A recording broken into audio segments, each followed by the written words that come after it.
আমাকে তৈরি করলেন জান্নাতে। তার মানে হাওয়া হলো পর্দার জিনিস আর আদর হলো বেপর্দার জিনিস। তার মধ্যে হাওয়া পর্দা করি বেড়াবে আর আদর এরা ল্যাংটা বেড়াবে নাকি?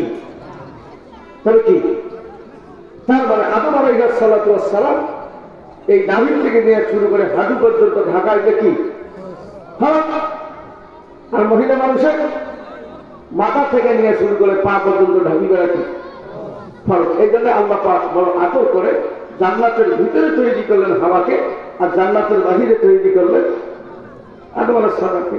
এই যে মোবাইল দ্বারা কয়েকদিন আগের ঘটনা, আমার মা আপনার মা আমার বোন আপনার বোন নানার বাড়িতে যদি যাইতো এইরকম করে বুক রেখে যাইত। কথা বলেন কথা বলেন, এখন দেখা যায় আরো করে বলেন দেখা যায় ওরা বাপ এলাকায় যেভাবে যায় আমি কি আসবো কিনা আর এলাকায় জানি না।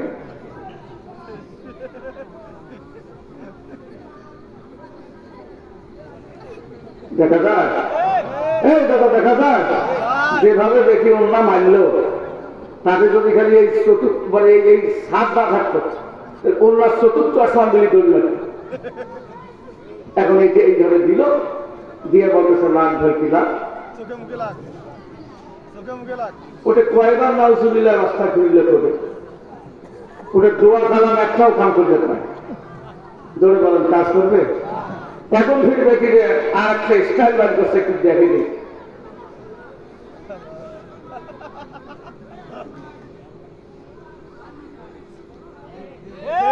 কথা বলে না কেন?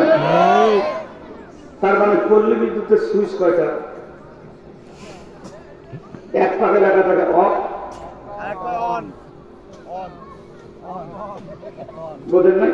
তার মানে একটা অফ, তার মানে লাখ ভেকিলা মন খারাপ করতেছে এরকম ব্যক্তি বলা হয় এই এলাকার নাই জেব্রাইলের খালাতে বলে নাকি আছে না এরকম বেটিরা কবে যদি এই বক্তাকে আর কোনোদিন আনে একটা চাউলের দানা চান্দা দেব না। এবার খালি মনে হয় বেটিগুলোর দোষ আর বেটাগুলো যত ধোয়া তা কি মন খারাপ করতেছেন? তুই একটা বেটারও কথা কয়া দিয়ে দেয় ওরা একটু খুশি হোক যে খালি হামাকে ধরে নেই আওয়ামী লীগ বিএনপি 2 দলকে ধরছে না কি বলে জি কথাটা হলো এই কয়েকদিন আগে আমি রংপুরে ঢুকলাম ঢুকি দেখি এক স্যাংরা বুঝলেন কি জি জি ছেলে এইটা মাথার পেছনে ব্যান এই যে ঝিঝিরি কাটা ব্যান গুলো গুড় গুড় মুখের কালো কালো কি আমি এখন ভালো করে দেখি যে আচ্ছা এটা পুরুষ না মহিলা মাথা কি লম্বা ছিল আমার